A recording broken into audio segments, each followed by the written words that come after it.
Did you know that in the U.S. alone, every year, there are like over 350,000 out-of-hospital cardiac arrests? Oh, wow. That's a lot. It is. It's a huge number. It just kind of shows you how important it is to be ready to like help out in an emergency if you need to.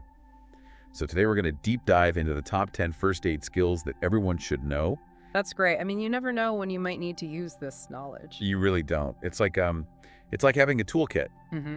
But instead of fixing things around the house, it's for like saving lives. So first, let's start with the most vital tool in that kit. Okay. CPR, or cardiopulmonary resuscitation, ATR, says this is one of the most crucial skills you can have. It can literally bring someone back from the brink. Yeah, for sure. Imagine like you're the only one who knows CPR in a crowded place and someone collapses.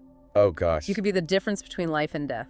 Absolutely. Yeah. So let's break it down. For someone who's untrained, both ATR and the Mayo Clinic recommend that you use hands-only CPR. You just focus on those hard and fast chest compressions. And the Mayo Clinic, actually, they have this really great mnemonic for remembering the steps. It's CAB for compressions, airway, breathing. Ooh, I love a good mnemonic. It's super simple, but it's effective, to help guide you in a stressful situation. For sure. Yeah. Speaking of situations that need some quick thinking, let's talk about seizures.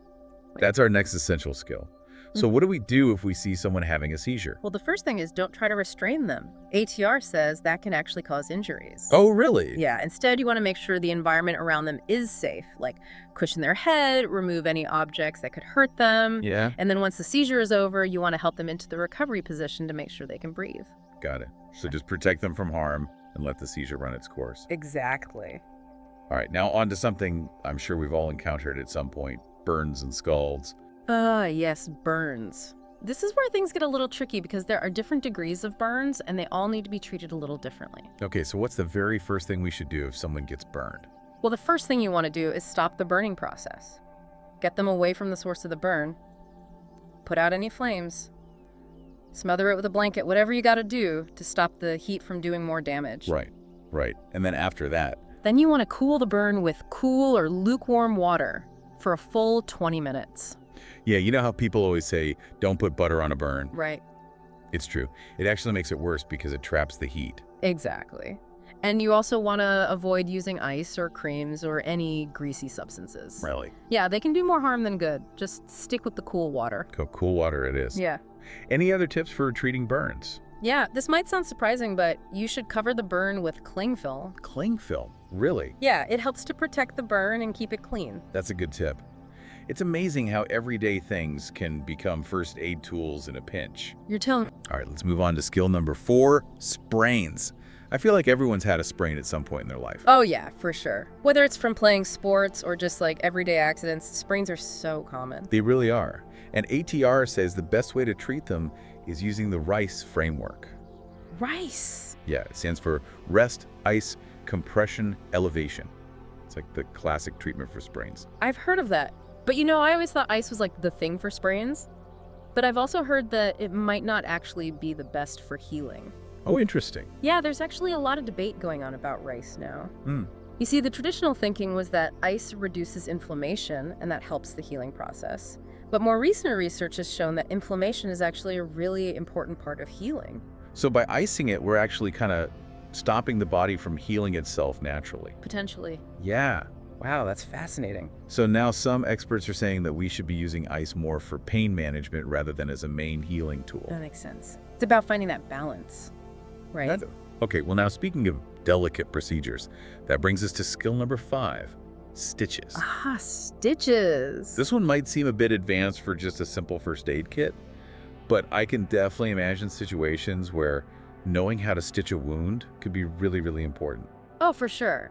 Like imagine you're on a camping trip, in the middle of nowhere and someone gets a deep cut. Oh, yeah. Knowing how to stitch that wound until you can get to a doctor could be crucial. Yeah, it's like a backup plan for the unexpected. Exactly. Okay, now for something that can have some lasting consequences, concussions, or head trauma, this is definitely a situation where recognizing the signs early on is super important. Yeah, but how do you recognize a concussion? It can be kind of tricky, especially if the person seems okay at first. Well, ATR points out some things to look for, like dizziness, dilated pupils, and incoherent speech. Okay. And it's really important to get medical attention right away, because if a concussion isn't treated properly, it can lead to some serious long-term problems. No kidding. Concussions are nothing to mess around with. Definitely not. All right, let's move on to number 7, broken bones. Oh boy. Hopefully this is not something we'll have to deal with very often, but it's still good to know what to do if you suspect someone has a fracture. Right. ATR recommends learning how to set a splint safely, which can help to minimize the pain before you can move the person. Yeah, making sure that broken bone is stable is really important. Absolutely. All right, next up is something that might not be as obvious. Shock. I think a lot of people probably wouldn't even know how to recognize shock, let alone what to do about it. Yeah, that's true. Shock can actually be caused by a lot of different things, like allergic reactions, accidents, or even really bad illnesses. So what exactly is shock then? Well, basically it's a state where the brain isn't getting enough blood. Okay, and what are the signs that someone might be going into shock? Well, they might look really pale and feel dizzy or disoriented. They might even faint. Okay, so what do you do if you think someone's in shock? The first thing you want to do is have them lie down and elevate their feet.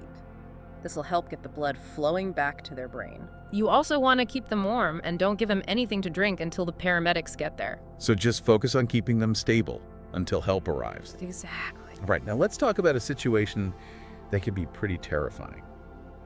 Choking. Oh, yeah. This is number 9 on our list. Right. And it's one of those things that can escalate really quickly. So knowing what to do and how to act fast is super important. Absolutely. We actually have some great advice on this from Mass General Brigham. Oh, perfect. They've got some really clear guidelines on how to respond depending on how serious the choking is.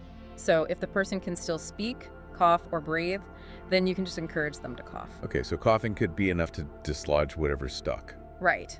But if the choking is severe and they can't speak, cough, or breathe, then you need to move on to back blows, followed by the Heimlich maneuver. Heimlich maneuver. Yeah, you know, those abdominal thrusts. Right. And Mass General Brigham actually has this awesome step-by-step guide on exactly how to do it properly. It's definitely worth checking out.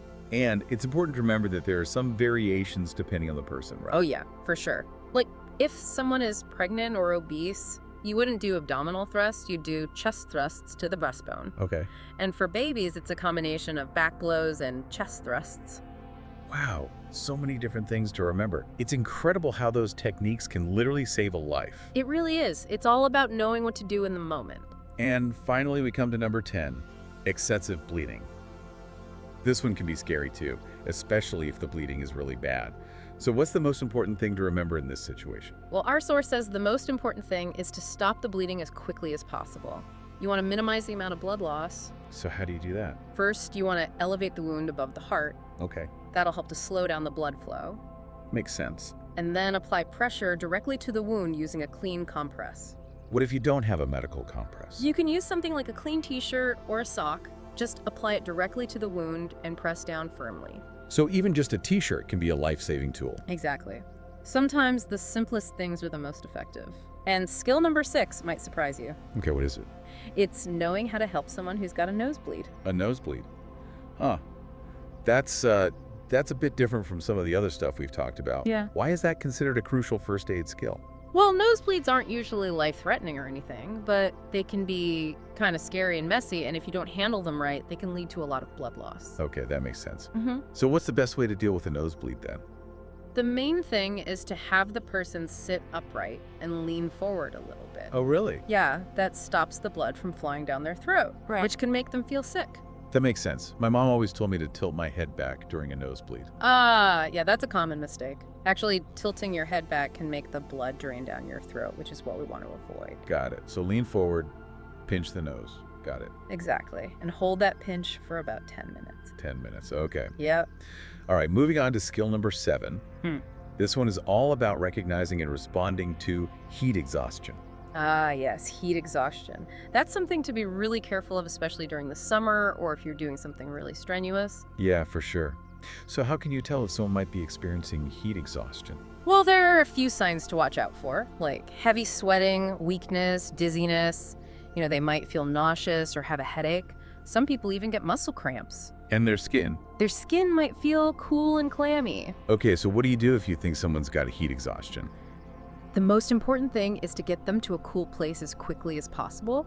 Have them lie down and elevate their legs. And you want to try and cool them down any way you can, like fanning them or putting cool compresses on them. Okay. And make sure they drink plenty of fluids.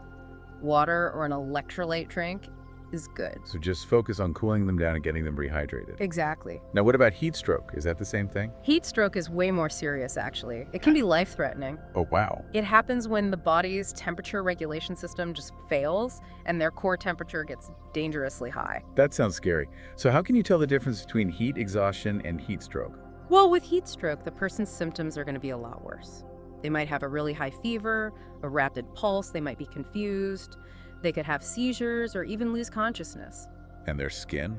Their skin will probably feel hot and dry instead of cool and clammy, like with heat exhaustion. Okay, so if someone is showing those kinds of serious symptoms, you need to call 911 immediately. Absolutely. Heat stroke is a real emergency. You need to get medical help as fast as you can. Right. While you're waiting for the paramedics, you can try to cool the person down the same way you would for heat exhaustion. But getting help fast is the priority. Exactly. It's a good reminder to always be aware of the heat and take steps to prevent these things from happening in the first place. Definitely. Okay, let's move on to skill number 8. This one deals with animal bites. Oh, yeah. It's not something that happens every day, thankfully, but it can be really frightening if it does. Yeah, for sure. Animal bites can be anything from a little scratch to a really serious wound that needs a doctor's attention right away. So you need to know how bad the bite is and what to do about it. So what should you do if someone gets bitten by an animal? First thing you need to do is control any bleeding. So apply pressure to the wound using a clean cloth or something, and then clean the wound really well with soap and water to help prevent infection. Okay, and then what? Well, it depends on how bad the bite is and what kind of animal it was, but you might need to get them to a doctor. I guess when in doubt, it's always better to be safe than sorry. Exactly. Especially with animal bites, because there's always the risk of rabies. Oh yeah, rabies. That's definitely a reason to get medical help. For sure. Okay, so our next skill might seem a bit more mundane, but it can actually be pretty useful. Removing a splinter. Ah, splinters. This is number 9 on our list. And I know it might sound silly, but knowing how to remove a splinter properly can save you a lot of hassle. Yeah, splinters can be a real pain, and if you don't get them out right, they can get infected. Exactly. So what's the best way to remove a splinter? Well, first you want to wash the area around the splinter with soap and water. And then you can use a pair of sterilized tweezers to grab the splinter in close to the skin as possible. Okay. And then just pull it out in the same direction that it went in. Sounds easy enough. Yeah. But what if the splinter is really deep or you can't get a good grip on it with the tweezers? Then it's best to just leave it and go see a doctor. Makes sense. All right, and last but not least, we come to skill number 10, treating insect stings. Ah, insect stings. Another summer classic. They are, and they can be really annoying, Yeah. especially if you're someone who loves spending time outdoors. Yeah, for sure. So how can you tell if an insect sting is something more serious than just a little itch? Well, if the person starts to get hives or has trouble breathing, or if their face, lips, or tongue start to swell up, Okay. that could be a sign of an allergic reaction. And that's a medical emergency. Got it. So if you see those kinds of symptoms, call 911 right away.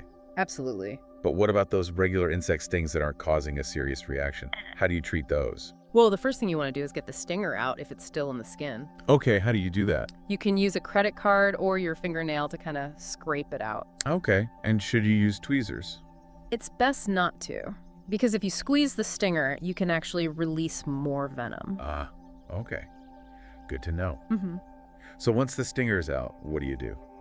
Just wash the area with soap and water, and you can put a cold compress on it to help with the swelling.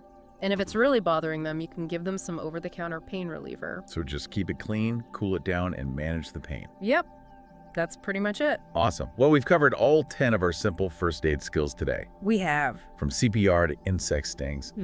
It's amazing how much you can do to help someone with just a little bit of know-how. It really is. You don't have to be a doctor to make a difference in an emergency. Exactly. You just need to know what to do. But before we wrap things up, I want to go back to something we talked about earlier. That debate about rice and using ice for injuries like sprains. You mentioned that some experts are starting to question whether ice is actually good for healing. Right. Can you tell us a bit more about that? It really makes you think.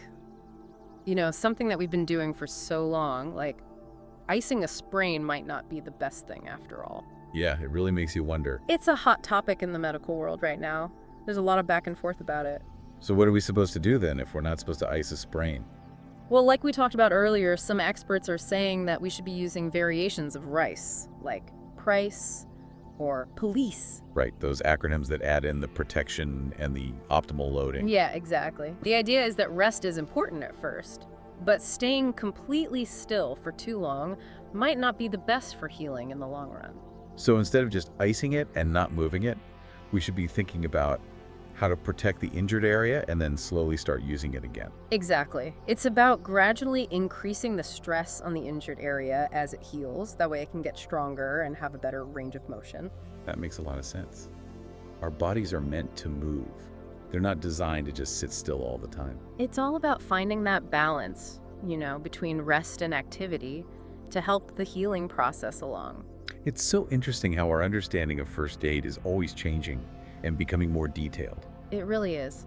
It just shows you that you always got to be open to new information, even if it goes against what we thought we knew before. Well said. Yeah. Well, I think we've given our listeners a lot to think about today, and hopefully we've inspired them to learn even more about first aid. Me too. It's been a great deep dive. You don't have to be a doctor to be a hero. Sometimes all it takes is a little bit of knowledge, a cool head, and a willingness to help. So true. And before we go, I want to leave everyone with a little challenge. Something to think about. Okay, what is it? We've talked about all these important first aid skills, Yeah. but what about the tools? What if you're in an emergency and you don't have a proper first aid kit? Oh, that's a good point. So here's the challenge. What everyday things around your house could you use to make a makeshift first aid kit? I love that idea. It really makes you think outside the box. Exactly. Yeah. You never know when those ordinary things might come in handy and maybe even save the day. So get creative and put together a kit with stuff from around your house. A little preparation can go a long way. Absolutely. And that's our deep dive for today. Stay curious, stay informed, and most importantly, stay prepared.